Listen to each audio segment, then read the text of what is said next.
joining us. This is Dean, and I am just so happy to be the moderator. I am on the Combined Fund Drive staff. I've also been a long time supporter of the Combined Fund Drive in various guises, and I'm just thrilled that this segment today is near and dear to my heart, and I believe so strongly in what the arts do for our humanity. So I'm going to be reading a little bit from a script, so if I look away from the camera, please apologize. I'm apologizing. Each presenter will speak for about 8 to 10 minutes. Feel free to send questions through the chat. We will have time for questions once our presenters finish presenting. I am just so pleased to welcome Michael Greer from ArtsFund. ArtsFund's mission is to strengthen the community by supporting the arts through leadership, advocacy, and grant making. Please help me welcome Michael. And you'll need to unmute yourself. Hello, everyone. I'm going to go ahead and share my screen and get started here. I've got about an 8-minute presentation, and then we'll take some questions. So let's make sure I can do this. And thank you, Dean, and everyone at UW for making this possible today. Let's see. So we're going to do, there we go. And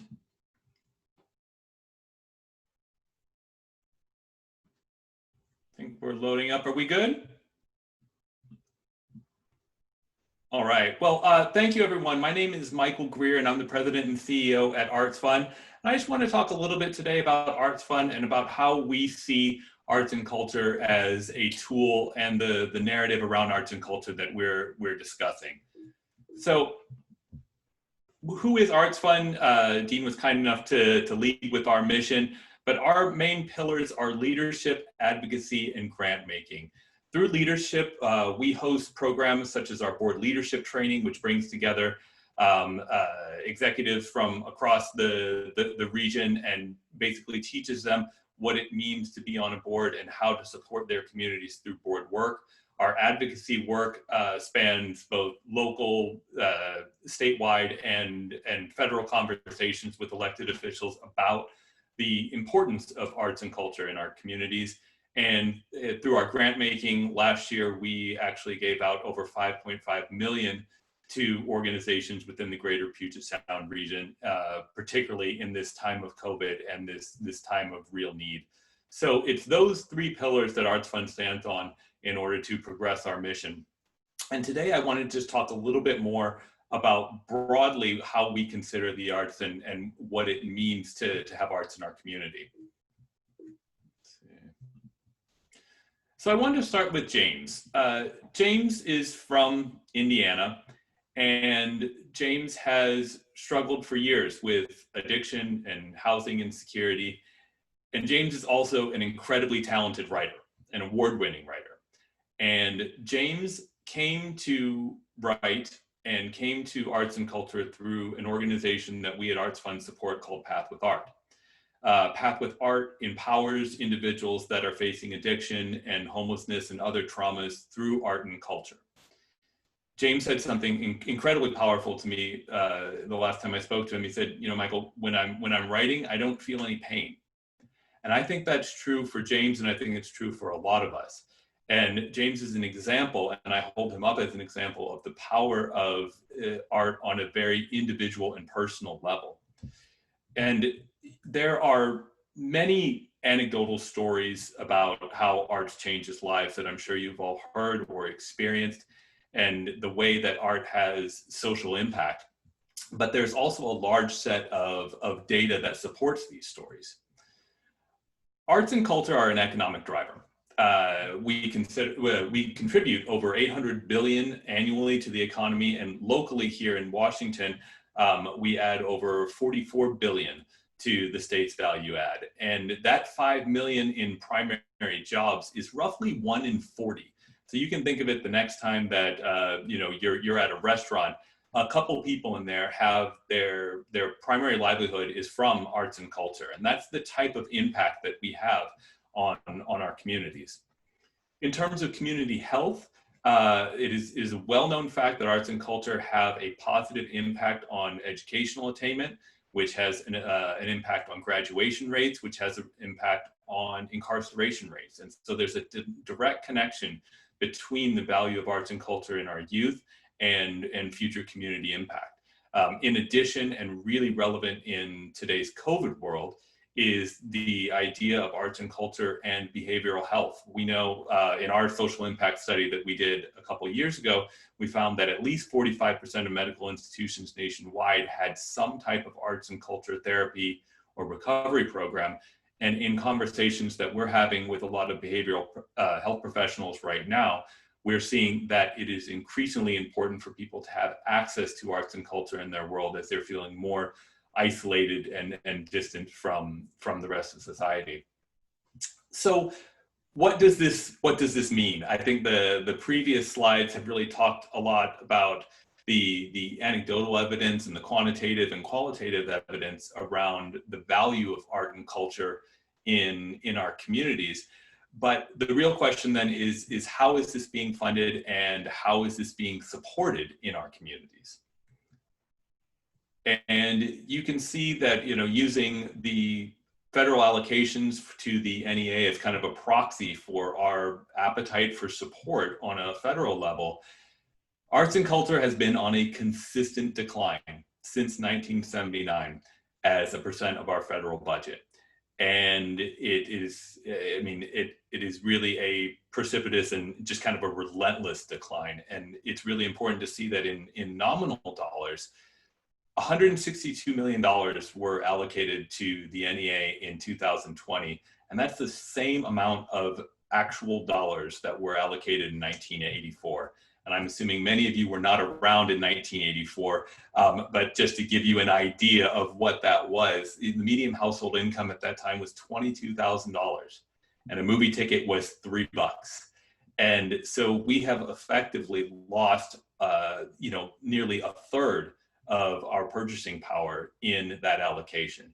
And it is really important to think of what is it that we can do in order to change this trajectory. We understand the power of arts and culture in our communities. We understand the effect that it has on individuals, but it is not being funded, it is not being recognized in the way that we need it to be in order to have its full effect.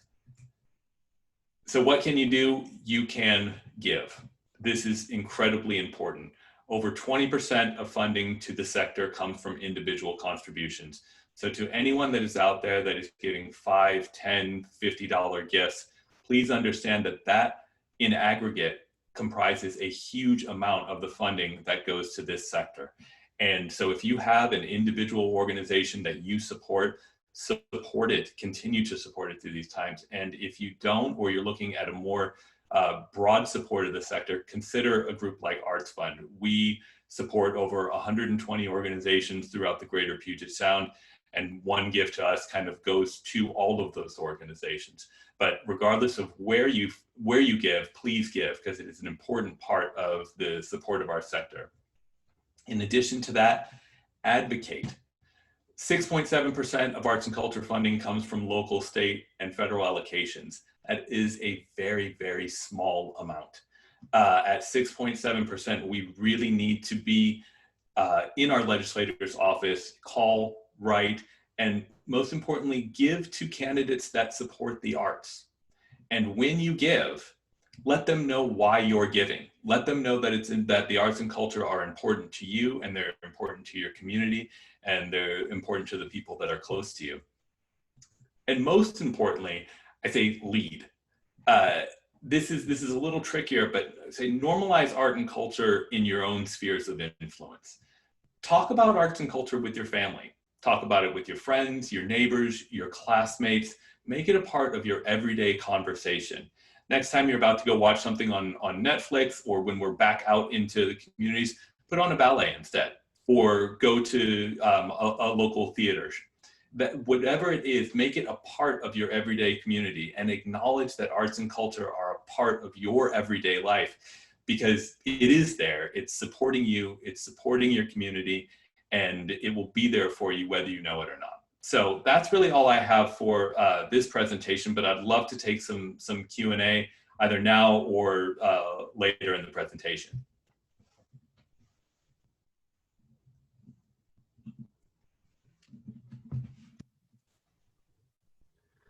Thank you, Michael, very much. I just loved all the stats and very interesting information, and I'm 103% behind you at least. So there don't seem to be any questions in the chat at this point. So if you do think of questions, feel free to put them in the chat, and let's go ahead and move on to our next speaker, who is from the Henry Art Gallery. Jill, I am thrilled to welcome you to the lectern, so to speak. So Jill, please take it away. Great, thank you. And I should say, Michael, we're so pleased to have you in Seattle, and thank you for making everybody's argument for them. Give, advocate, lead. Absolutely, this is so important and critical for the arts right now. And really, again, appreciate your leadership and look forward to where things go from here. I am really attentive to the fact that we're, feeling so disconnected on Zoom, and we are all about creating community at the Henry. So I'm going to encourage all of you, as I'm speaking, to please just, if you have been to the Henry or you remember an exhibition or event you've gone to at the Henry, pop it into the chat so I can actually feel like I'm talking to specific people who have past experiences. That would be awesome. I want to know who's out there. Let me go ahead and I guess just as an overview, let me just say that the Henry is all about empowering living artists to articulate the issues of our time. We are a contemporary art museum, and we're very proudly affiliated with the University of Washington. That gives us a very unique position as a contemporary art museum that our artists so love and appreciate, being on campus in that intellectual environment, having research resources, and I can show you some of the examples of the outcomes of some of those collaborations, fruitful collaborations on campus very soon. But I wanted to start, the education should be free sign. Yes, that was part of In Plain Sight. Thank you. We are just now thinking about how In Plain Sight is really still so resonant, and wanting to pull some of those artists together to have a conversation about what is in plain sight a year later. That show opened in November, and so much has happened, and we are just, again, wanting to create and engage in these vital conversations and dialogue. So thank you for that, Alice. I'm going to go ahead and share a screen eventually, but I first wanted to share a screen of I decided I was going to go ahead and do, let's see, where did it go? Wait, hold on.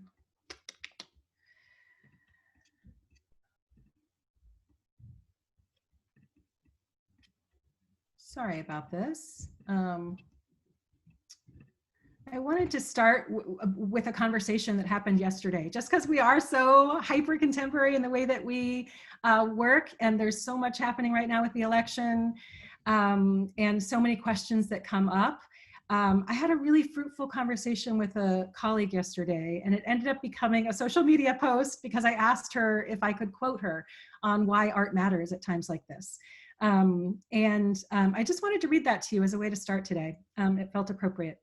So I was going to find it so you could read along with me before I launch into PowerPoint land. And for whatever reason, it's not. Oh, there it is. Okay.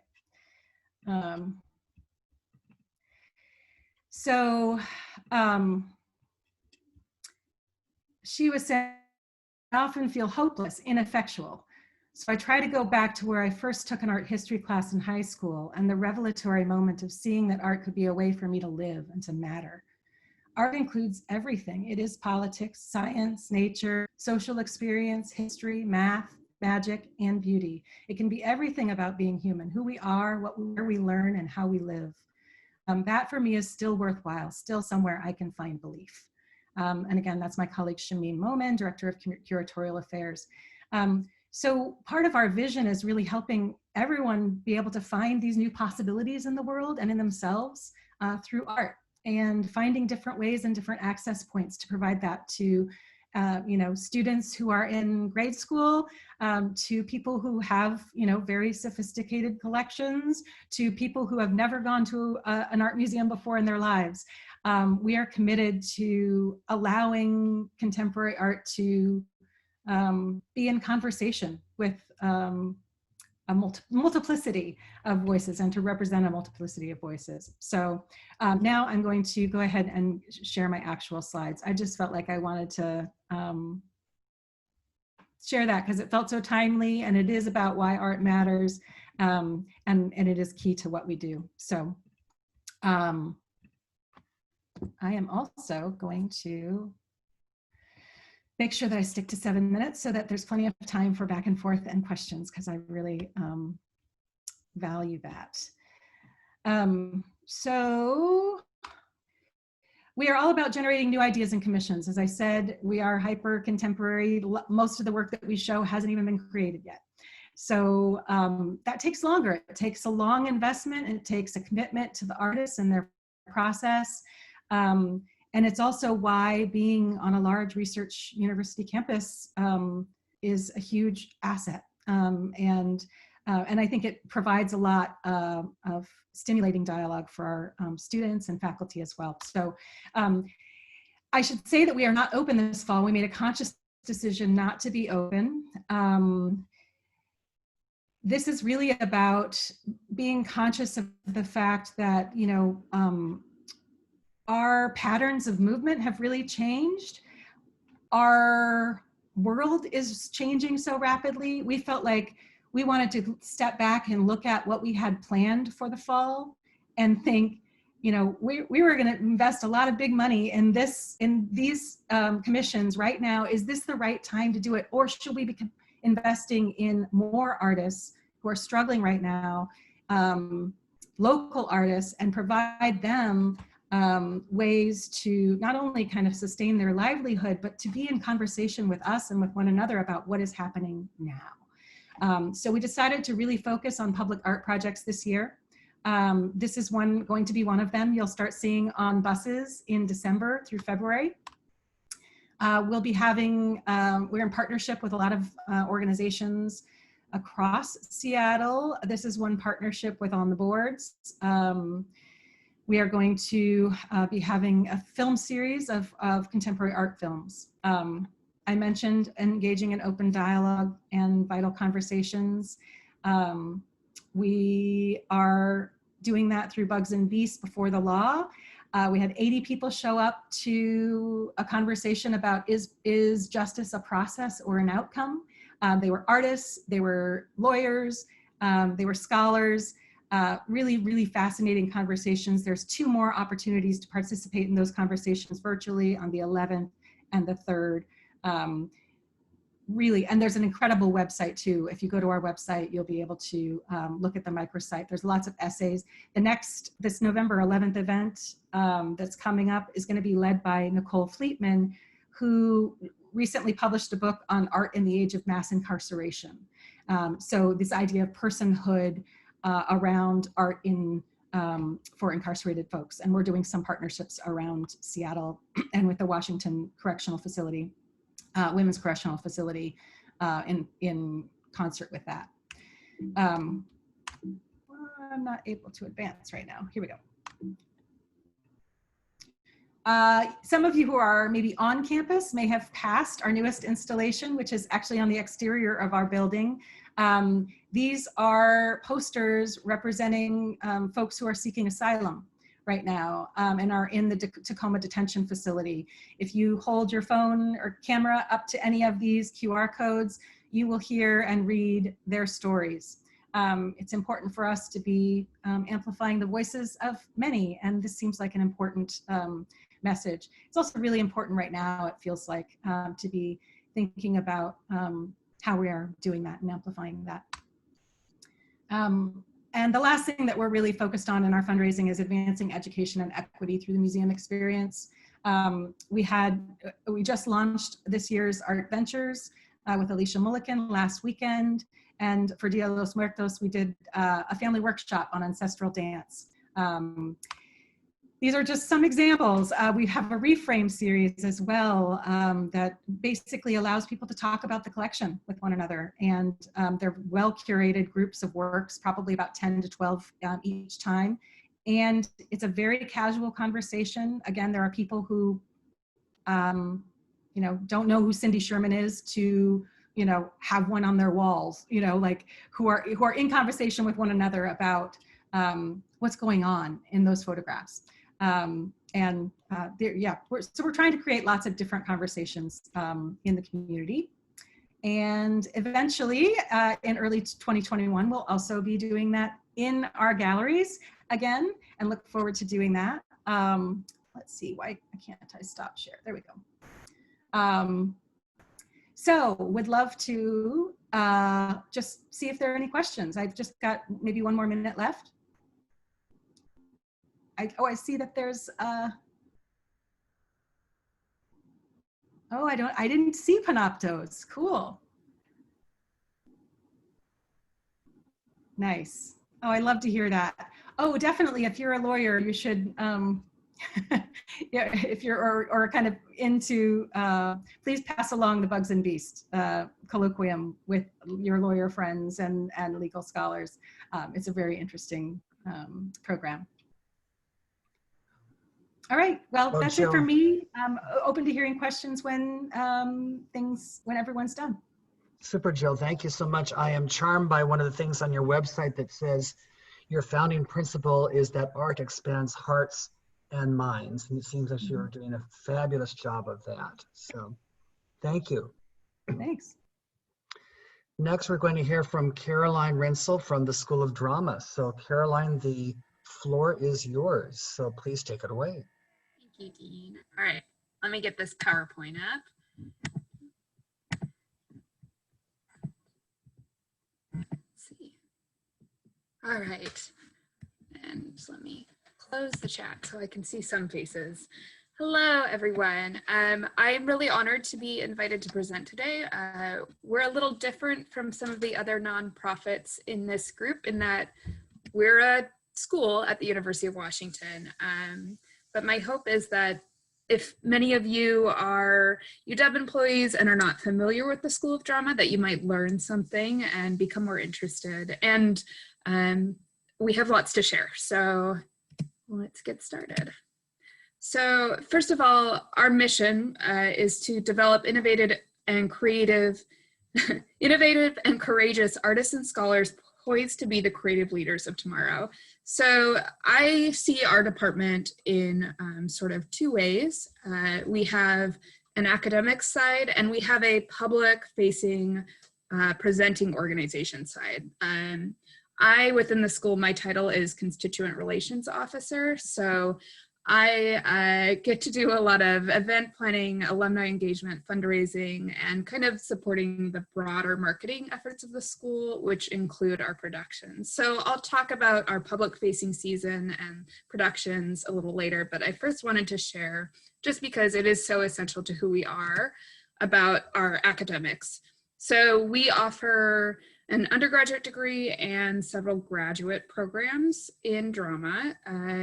We usually have anywhere between 80 to 100 declared undergraduates at any time, and then our MFAs and our PhD programs usually look like about 30 students at any given time. So by UW standards, we're kind of tiny, but within a theater community, we are mighty. And I would also say that we have many students who are not declared majors or minors participate. And we also have community members who sometimes get to join us in public production. So that's kind of a neat interface there. So first of all, on campus, once we are all in person again, please come visit. This is Hutchinson Hall, which is the School of Drama's building. We're on North Campus across from the Foster School of Business. It's very lovely. And within Hutchinson Hall, we have classrooms and rehearsal spaces, and also a theater space called the Cabaret Theater. We tend to do a lot of free student performances there. We have graduate student directors who typically do 1 to 2 free performances that we call cab labs because they're in the Cabaret Theater every year.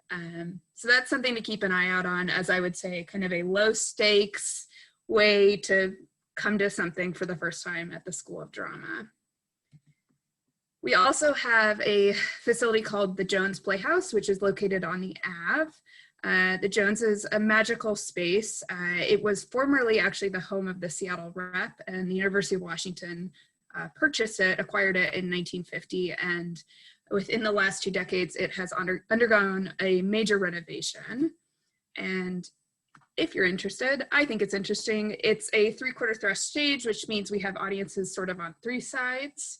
And this is Anything Goes, a musical from a couple years ago. So you can see the level of production and design work that our students are able to accomplish. Okay, our other spot that you should look out for on campus is called the Glenn Hughes Penthouse Theater.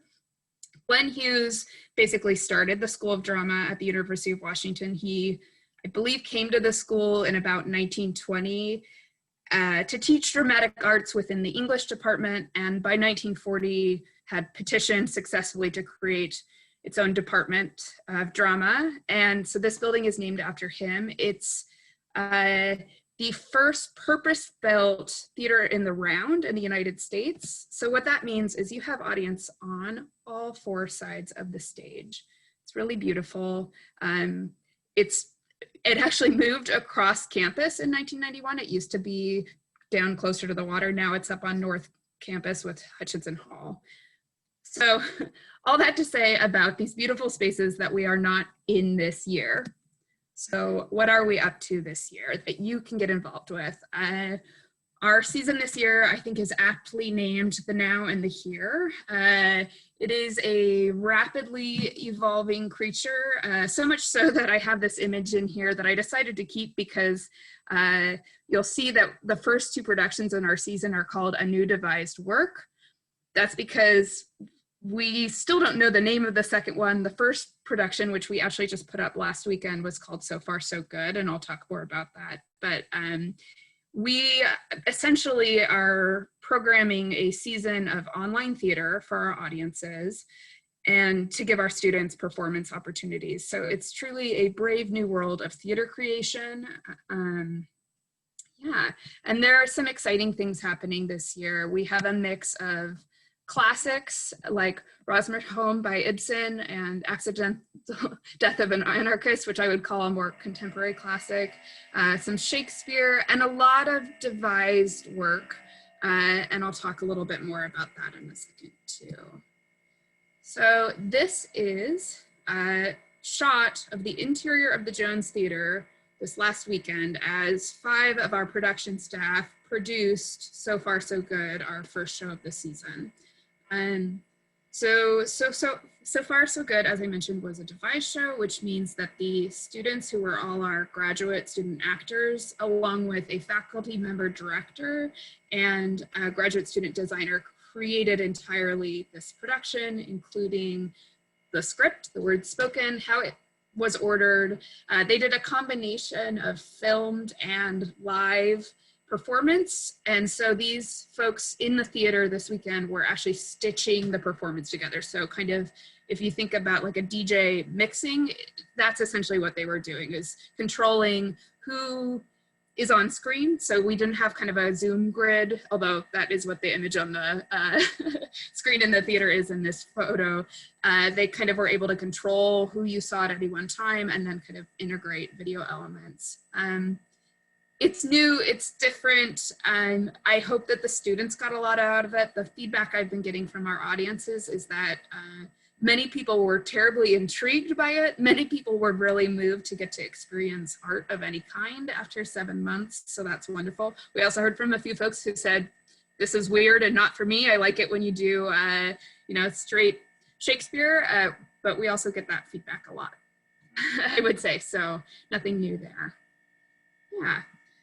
So that's what's going on with us. I wonder if there are questions. I went through those things fairly quickly. I will put in the chat a sign up for our newsletter if you're interested in receiving notifications about performances or anything else that's going on in the school. That's a great place to learn.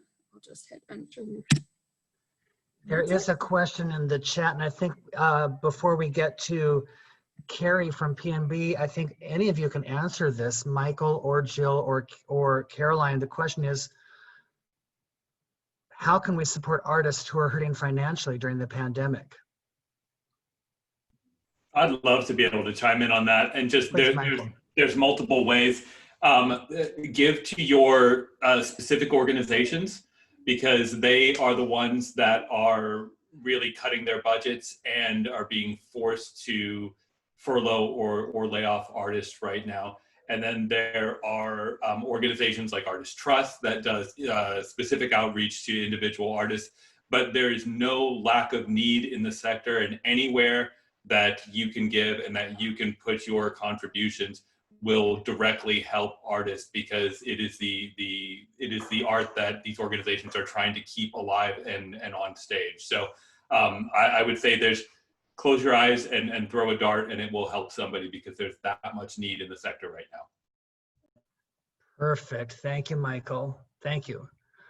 Just a story about the moving of the Glenn Hughes Playhouse. I was on campus when that got moved, and I remember the building being cut in half, hauled up 15th. They had to take the guy wires for the trolleys down. They removed the overpass from Schmitz Hall to the Henry, and it was quite the move to watch. So it was just an interesting process, and I'm glad it got all put back together. And I've enjoyed place myself in the round since. So, Caroline, thank you very much. I learned a lot about the School of Drama. This was a lot of fun.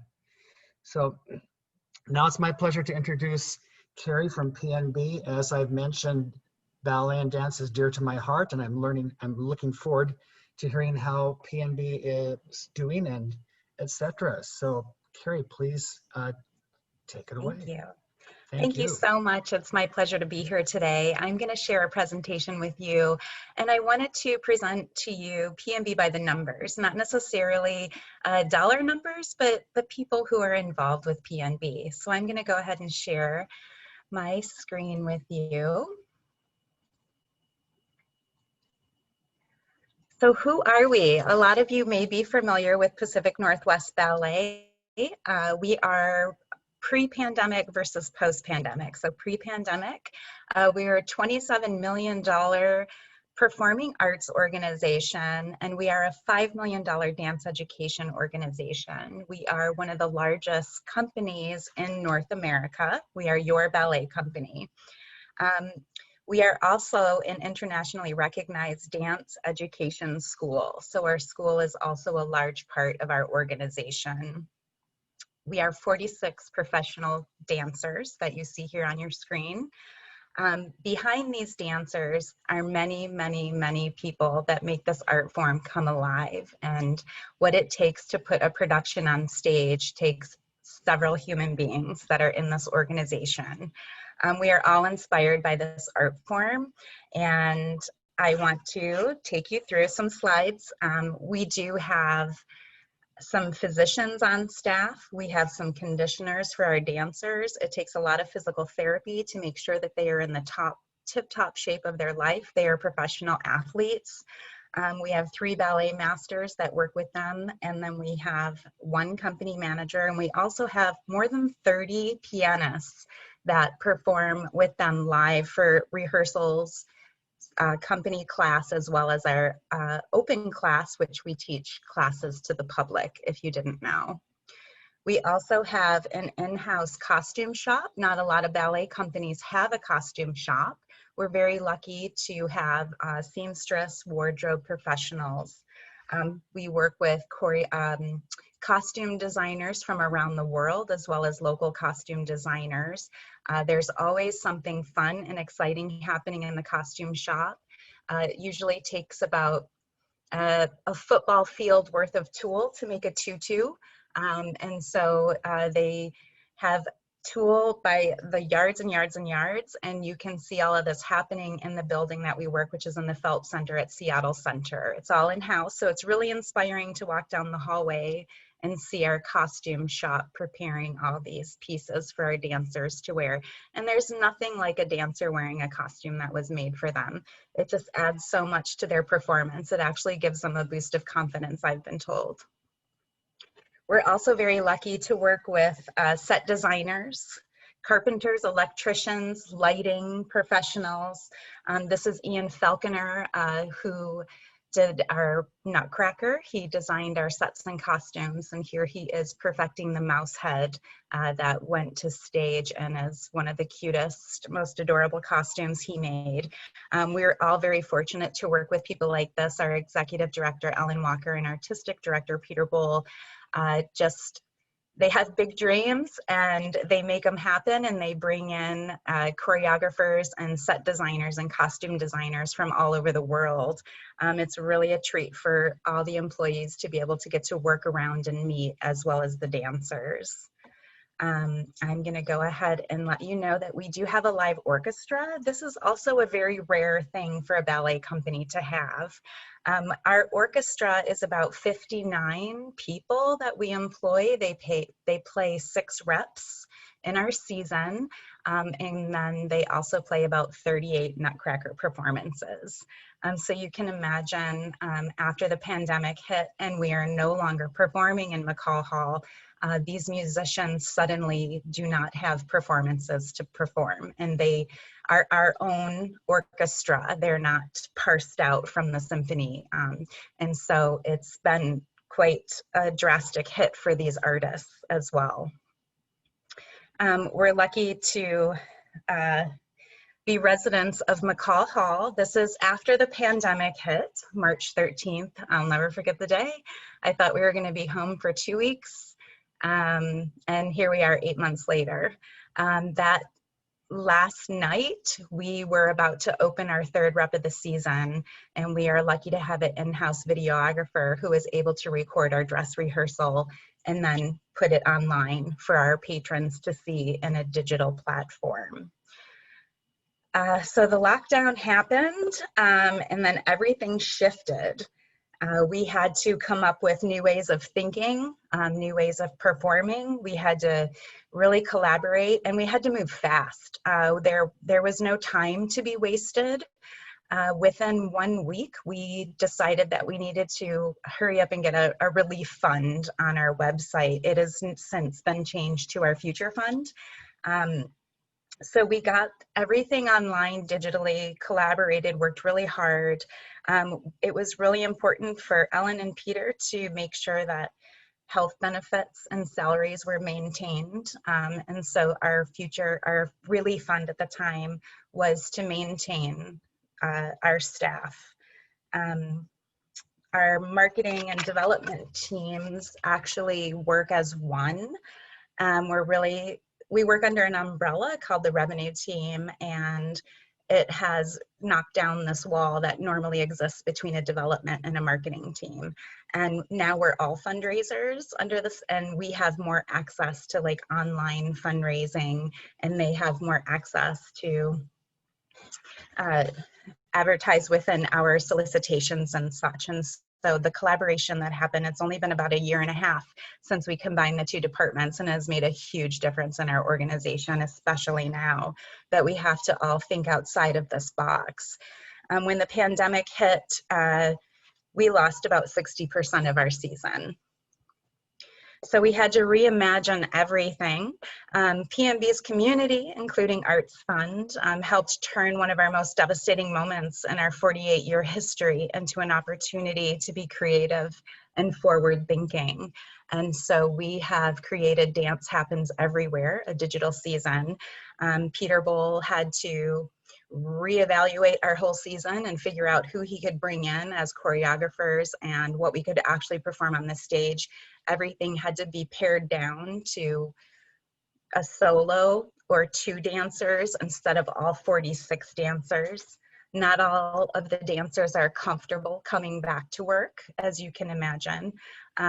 So we are trying to make our environment as safe as we can for our dancers. They work in pods of 3 or 4 sometimes. They have to wear face masks. We have our health app that we have to fill in before we go into the building. They're not allowed to use the locker rooms. We had to have water delivered, our water sponsor. because they aren't supposed to use the drinking fountain. You can't touch anything anymore. Everything has to be disinfected everywhere. And so it was very devastating to everybody.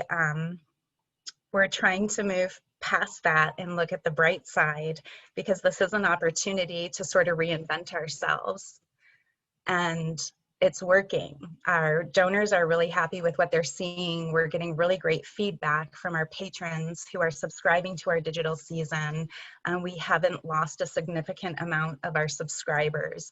Our donors are sticking with us. We're really excited to be able to offer this to so many people. A lot of people are really happy to not be stuck in Mercer traffic, which is something you'd never get tired of hearing that. Our dancers are still performing in McCall Hall. We do have resident choreographers who are coming from all over the world and working with little pods of like 3 or 4, and they're performing on the McCall Hall stage with very few people in the audience. It includes the choreographer, the lighting, and our videographer. And then we can tape and then present our digital season. We have 6 reps in a season, and rep 2 is about to come to the screen very soon. This is I'm a fundraiser, so I have to promote some of our most amazing pieces that just move people. Art is so important in these times, and it's really important to feel. I was in the office last week. We're only allowed to come in maybe 1 day a week, and the dancers were rehearsing in the studio, and it just brought tears to my eyes. I just miss it. I miss being around it. I miss being there live and hearing the live music being performed in my workplace. Also a very beautiful piece from our last rep of the season. Very well received, just gorgeous. I also like watching the repertory on my screen at home in the comfort of my own home, and many donors are excited about that as well. Our $27 million budget has dropped down to about 14 million this year.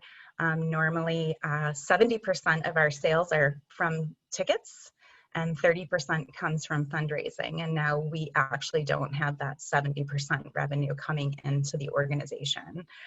We went from over 400 employees down to 250. And there will be more furloughs possibly after the first of the year. Dancers in the studio with the stager, that's Francia Rensel, who started Pacific Northwest Ballet in 1972, working with our principal dancer, Elizabeth Murphy, for one of the productions that will be going on stage soon. So it's tragic. It's tragic of what's happening. It's tragic of how it's affected everybody. It's beautiful what's coming out of it. We do know now we have patrons from all over the world. We know that we will have to have a digital component when we are able to go back in the hall and we're back on stage. We're thinking about collaborations with other arts organizations in the city that we wouldn't normally have the opportunity to do. So we're really looking at new ways to present this art form and to keep our dancers dancing. We also have to keep our kiddos dancing. Our school is a huge part of our organization, and it's always so sweet to see these littles dancing. They love their teacher so much, and they're really getting a kick out of the Zoom, and they really look forward to it. So we're really happy that we can not only provide for our students, but we're also providing for the community as well. So for those of you who've taken ballet classes at PNB, you can also do it online. And I do have a video that I would love to share with you that was created by our orchestra.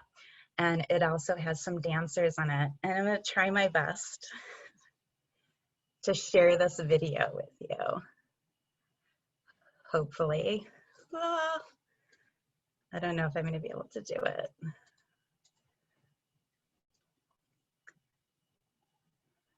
I think I might have lost it. Yeah, I think I did, shoot.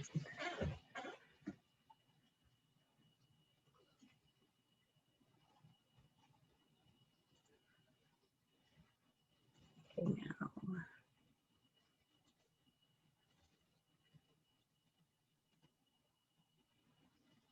Can you guys see the video? Okay.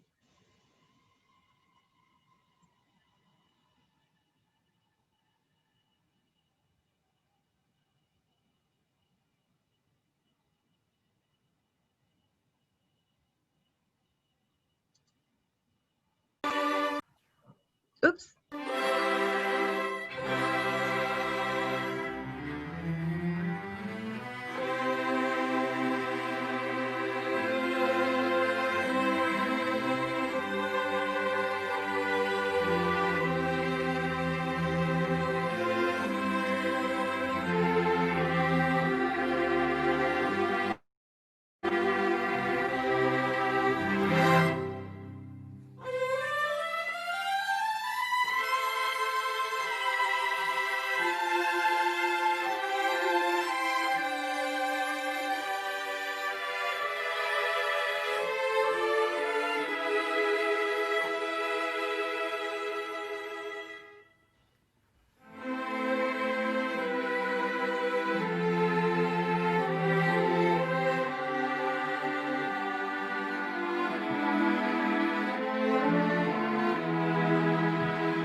Carrie, you picked the perfect video. Serenade is one of my all-time favorite ballets ever. So thank you, and thank you for well-spoken words and content. Thank you. It's an emotional art form. It's an emotional job, and I'm just happy to be here. I'm happy to do it and share in all the other arts organizations around. Knowing that we're not alone is somehow comforting. Definitely, definitely. Any questions for our presenters before we thank everyone and tell you about our lunch and learn for next week?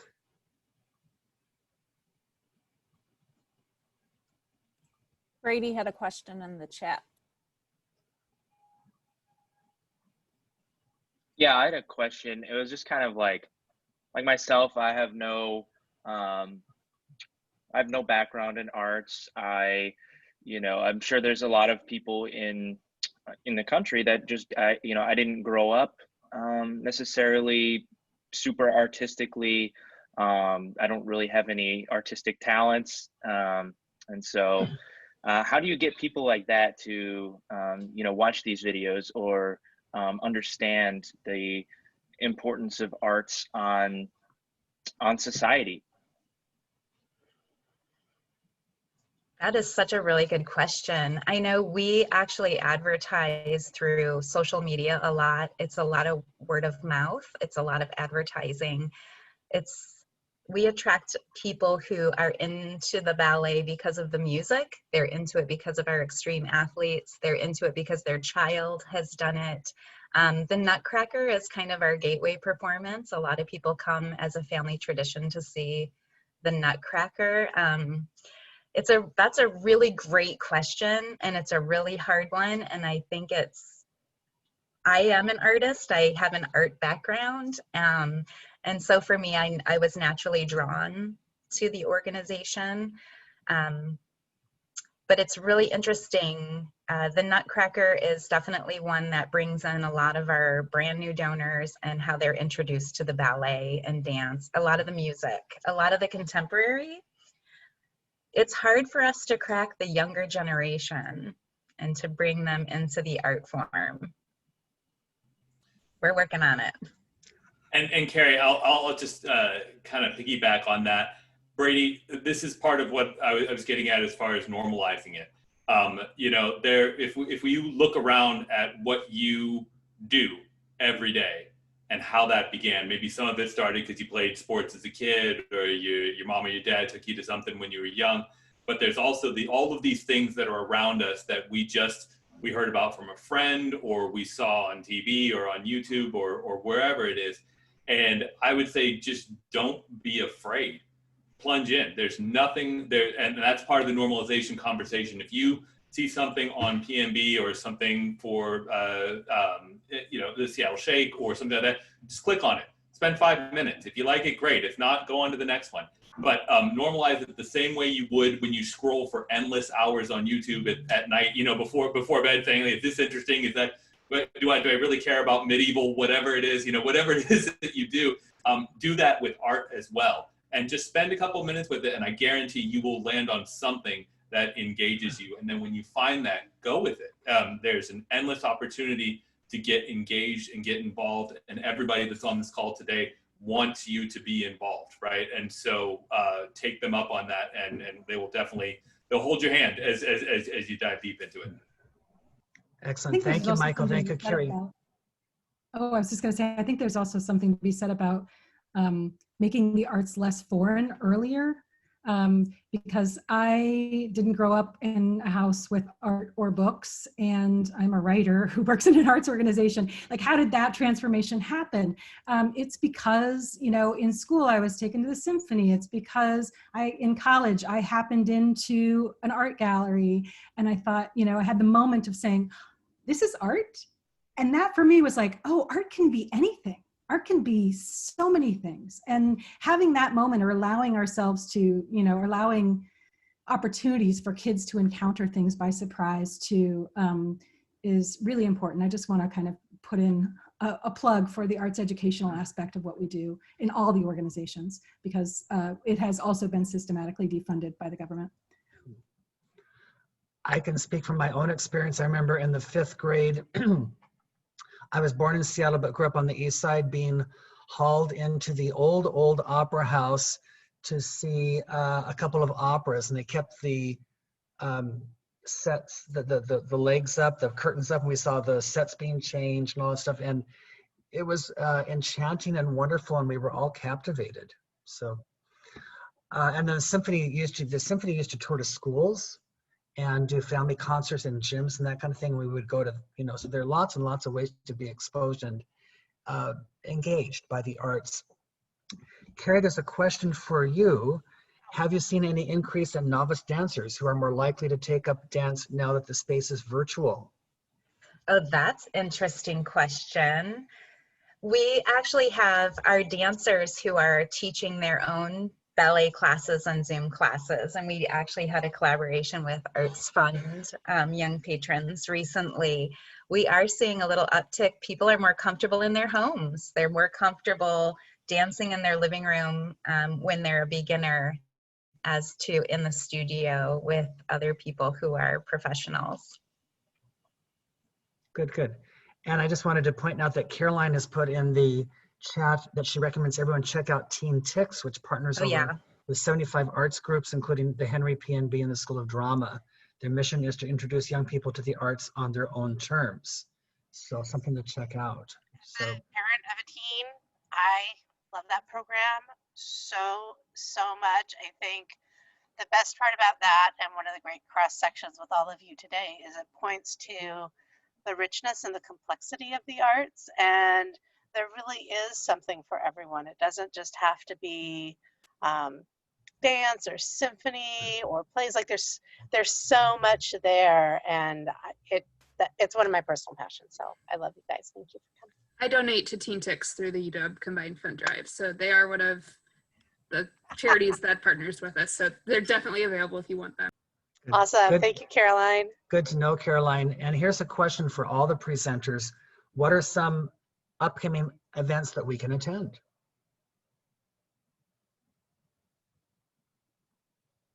So Carrie, why don't we start with you, and then Caroline, and then Jill. We have our annual gala on November 20th, which is going to be all online. November 12th to 16th is our second rep of the season. You can get tickets online. You can buy a virtual season subscription for $155, or you can buy individual tickets starting at $39 or $29 to see the performance. You have 5 days to view. It also comes with beautiful bonus content. Our favorite is the 5-minute call that the dancers have put together themselves, sort of recording what it's like for a dancer to get ready before they go on stage. And then we also have 5 more reps in the season. We're going to collaborate with some local friends for our Nutcracker. So look out for some PNB Nutcracker in the community. Yeah, I put a link in the chat just because that might be efficient for some folks. Weirdly, we just opened a show and we don't have another one for a good long time, but we are selling memberships as well as single tickets to our shows this year. If you're a UW student, everything is free and available. If you're a community member or a member of the UW community, we have some different discounts available. Our first membership starts at $50, and it also gives you access to the recording of the show that we just closed. So you can see everything all year round, whenever you want to, within reason. So go ahead and check that out. And Jill, what do you have coming up? Great. Since this is a noontime group, I thought I would put a link to the noontime program that we have coming up soon. That's a conversation from the collection about still motion, creating motion with still images. And then I also put in a link to Bam Bitchell on Veterans Day. Actually, we're having that conversation with Nicole Fleetwood and scholars about art in the age of mass incarceration. So engage with any or all. There's multiple events related to that. Well, again, we are at the hour to conclude. So I will again thank all of our presenters, each and every one. Your presentations were just fabulous, great content, very inspirational. Again, thank you. And this, we're going to post a video of this on our website. So for those that were not able to join in today, they can join in anytime through our website. And next week is our Lunch and Learn focusing on veterans. So again, thank you everybody and have a fabulous day. Thank you. Thank you very much. Thank you.